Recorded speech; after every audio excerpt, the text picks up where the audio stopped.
Hello, everyone. I'm the storyteller, and I'm here to guide you into a peaceful rest tonight. I know many of you use these videos to help you unwind and drift off to sleep, so before we begin, take a moment to like this video and subscribe to the channel. It really helps. Also, let me know in the comments where you're watching from and what time it is for you right now. Get cozy, settle in, and let's journey into tonight's story. Relax and let the soothing sounds carry you away. Emma, a young journalist, arrives at Hollowbrook Manor, a grand but dilapidated estate in a remote village, to investigate its mysterious history for an article. The manor is notorious for being abandoned for decades, with rumors of it being haunted by the ghost of its former owner, Lord Hollowbrook. The villagers avoid the manor, claiming it is cursed, and the few who dare to enter have never returned. Emma is intrigued by the stories and determined to uncover the truth. Emma meets a local historian, Mrs. Fitzgerald, who warns her of the curse that haunts the manor. According to local legend, Lord Hollowbrook was obsessed with immortality and performed dark rituals within the manor, which led to a series of mysterious deaths and disappearances. Emma ignores the warnings, convinced the ghost stories are nothing more than superstition. Inside the manor, Emma discovers strange, cryptic symbols carved into the walls and a journal belonging to Lord Hollowbrook, which reveals his descent into madness. As she continues her investigation, strange occurrences begin to unfold. Cold drafts, whispers in the halls, and eerie figures appearing at the edge of her vision. She starts feeling watched, and her dreams become haunted by the figure of Lord Hollowbrook himself. Emma uncovers a hidden chamber beneath the manor, where she finds an altar surrounded by strange artifacts. In the center is a sealed box, which Emma opens, revealing a letter from Lord Hollowbrook detailing a failed ritual meant to grant eternal life. As she reads the letter, the atmosphere in the room grows heavy, and she realizes that the manor itself is alive, trapped in a cycle of death and rebirth due to the ritual gone wrong. The walls begin to close in on Emma, and she feels the presence of Lord Hollowbrook, now a vengeful spirit, trying to claim her soul. In a frantic attempt to escape, Emma destroys the altar and scatters the artifacts, breaking the cycle. The manor begins to crumble, and she barely escapes before it collapses entirely. Emma returns to the village, shaken and with a deep understanding of the manor's dark history. She publishes her article, but the villagers remain wary. As Emma walks away, she swears she hears a whisper calling her name, and a shadow watches her from a distance, suggesting that the curse may not be fully broken. Story number 2, The Vanishing Light. Daniel, a former detective turned private investigator, is hired by a concerned family to look into the disappearance of their daughter, Leah. Leah was last seen walking home from a late-night study session, but when she didn't arrive, a search was launched. Strangely, no one reported seeing her after she left the school. The case quickly goes cold, and the police are stumped. The family believes Leah's disappearance is linked to a local legend, the Vanishing Light, a phenomenon where people in the area suddenly disappear after seeing a mysterious light in the woods near the school. Daniel arrives in the small town of Evershade and interviews the family, learning that Leah had been acting strangely in the days leading up to her disappearance. She had mentioned seeing a strange light on the horizon and was determined to investigate it. Daniel begins to investigate the town's history and discovers that several other people have vanished under similar circumstances, always after seeing the light and always with no clear trace left behind. He learns of a haunting legend dating back to the early settlers of the town, involving a mysterious phenomenon that appears every few decades. As Daniel spends more time in the town, he begins to experience strange occurrences himself. He sees the light on the horizon one night and feels compelled to follow it, despite the chilling warnings of the townsfolk. The light seems to beckon him deeper into the woods. Daniel follows the light into a dense part of the forest, where he encounters a hidden clearing. Here he finds an ancient stone structure with symbols similar to those Leah had been researching before her disappearance. As Daniel investigates, he is confronted by a shadowy figure, a woman who reveals herself as a part of the town's cursed past. She tells Daniel that the light is a manifestation of an ancient curse, linked to the original settlers who made a pact with a dark entity. Every few decades, the light appears, claiming new souls to keep the entity appeased. As Daniel realizes the truth, he is confronted by Leah's ghost, who warns him that he is now part of the curse, and that the only way to escape is to confront the entity itself. Daniel must make a choice: destroy the source of the light and break the curse, or become another soul claimed by the light. Daniel gathers his courage and destroys the ancient stone structure, breaking the curse and banishing the entity. The light fades and Leah's spirit is freed. Daniel feels an overwhelming sense of relief but knows that the town will forever carry the scars of its dark past. Back in the town, the mystery of Leah's disappearance is solved and the curse is lifted. However, as Daniel leaves Evershade, he sees a flicker of the light in the distance one final time. It's faint, but it's enough to make him wonder if the curse truly is broken, or if it was only waiting for the right moment to return. Story number 3, The Midnight Express. The train station was unusually quiet that night. The only sounds were the distant echo of a clock ticking and the occasional rustle of a newspaper held by a drowsy attendant. A light drizzle misted the air, creating a sheen on the cobblestone platform. Marcus, a weary traveler returning from a business trip, adjusted his coat and checked his ticket. Midnight Express, compartment 6B. The Midnight Express was not on his original itinerary. A mix-up at the previous station forced him to take the next available train to his destination.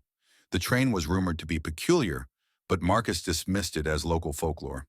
As the train pulled into the station, its sleek black carriages gleamed under the dim platform lights. It exuded an air of old-world elegance, with ornate gold accents adorning the windows and doors. But what struck Marcus was the eerie silence. No chatter from passengers, no conductor announcing the arrival. Just the train's soft hiss as it came to a halt. A solitary conductor emerged, clad in a pristine uniform that seemed anachronistic, almost like something from the 1920s.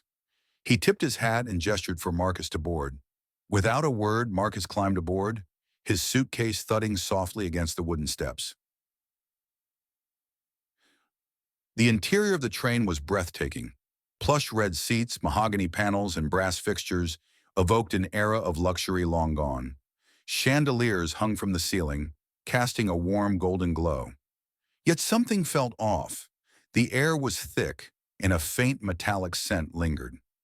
Marcus walked through the narrow corridor, passing empty compartments. His ticket read 6B, but the train seemed nearly deserted. When he finally found his compartment, he hesitated.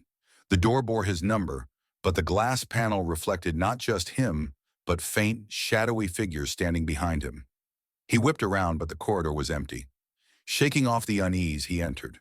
The compartment was spacious and comfortable, with a leather seat and a small table adorned with a single candle. He placed his suitcase on the rack and settled in, the rhythmic clatter of the train's wheels beginning to soothe him. Moments later, a knock startled him. The conductor stood in the doorway, holding a silver tray with a single cup of tea. "Refreshments, sir?" he said in a monotone voice. "Thank you," Marcus replied, taking the tea. The conductor lingered a moment, his gaze uncomfortably piercing, before closing the door and leaving Marcus alone. As the train chugged along, Marcus sipped his tea and stared out the window. The landscape outside was shrouded in fog, with gnarled trees looming like skeletal hands. The rhythmic motion of the train lulled him into a trance until a faint whisper pulled him back. "Marcus!" He froze. The whisper was barely audible, but it was unmistakable. His eyes darted around the compartment, but there was no one else there. He dismissed it as exhaustion and leaned back in his seat. But the whisper came again, louder this time, and accompanied by a soft tapping on the window. Tap, tap, tap. He turned to the window and saw nothing. Just the swirling fog. His pulse quickened. Gathering his courage, he slid the compartment door open and stepped into the corridor. The train's swaying felt more pronounced now, as if it were speeding up. Down the hall, he noticed a woman in a flowing black dress standing by a window. Her back was to him, and her hair cascaded down like a dark waterfall. "Excuse me," Marcus called out, his voice trembling slightly. She didn't respond. As he approached, the lights flickered. The woman turned slowly, and Marcus's breath caught. Her face was pale and gaunt. her eyes hollow and lifeless. Before he could react, she opened her mouth as if to scream, but no sound came out. Instead, the train was filled with a deafening screech, like metal grinding against metal. Marcus stumbled back, his head spinning.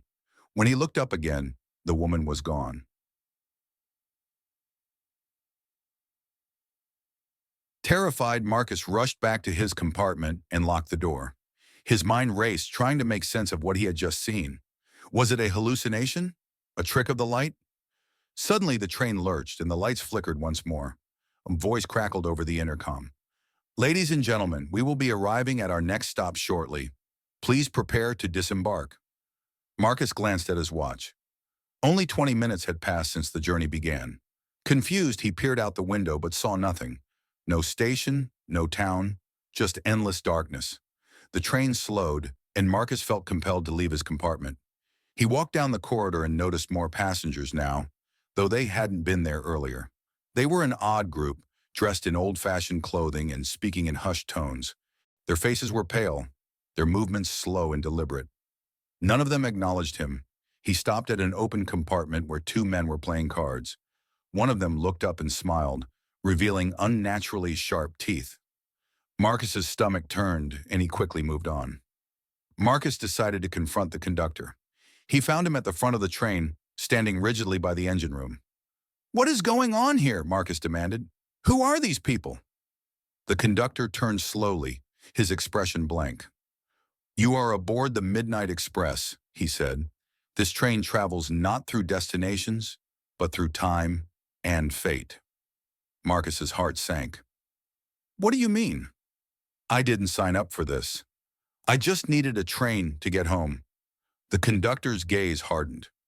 "Everyone who boards this train has unfinished business. It chooses its passengers, not the other way around." Before Marcus could respond, the train shuddered violently and the lights went out. In the pitch black, he heard the whispers again, louder and more insistent.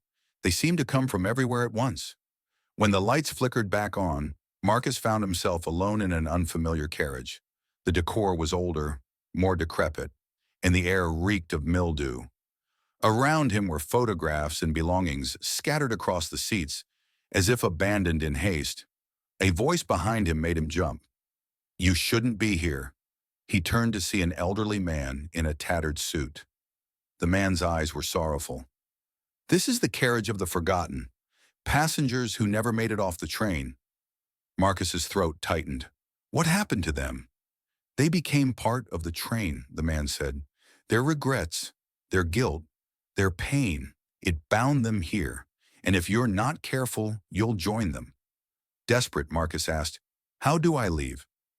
The old man pointed to a small, rusted door at the end of the carriage. "The engine room. If you want to escape, you'll have to face the heart of the train." Summoning his courage, Marcus made his way to the door. The whispers grew louder, more frantic, as if trying to dissuade him. When he opened the door, a blast of icy wind nearly knocked him back. The engine room was a cavernous space filled with gears and flames. At its center was a glowing, pulsating orb, the train's heart. Surrounding it were shadowy figures, their faces contorted in anguish. The conductor appeared beside him. "This is your stop," he said. "Confront your past or remain here forever." Marcus stepped toward the orb, and the shadows swarmed him. They whispered his deepest fears and regrets, pulling at his mind. He saw visions of his past mistakes, a failed relationship, a broken promise, a decision that cost someone their life. "This is why you're here," the conductor's voice boomed. "Face it." Through sheer willpower, Marcus confronted the visions, shouting, "I made mistakes, but I won't let them define me." The orb's light flared, and the shadows recoiled. The train shuddered violently, and Marcus felt himself being pulled away. Marcus woke with a jolt. He was back at a train station, the morning sun rising on the horizon. The Midnight Express was gone, leaving only faint tracks in the dirt. In his pocket, he found his ticket, now blank except for the words, "Journey complete." As he walked away, he felt lighter, as though a burden had been lifted. But deep down, he knew the Midnight Express was still out there, waiting for its next passenger.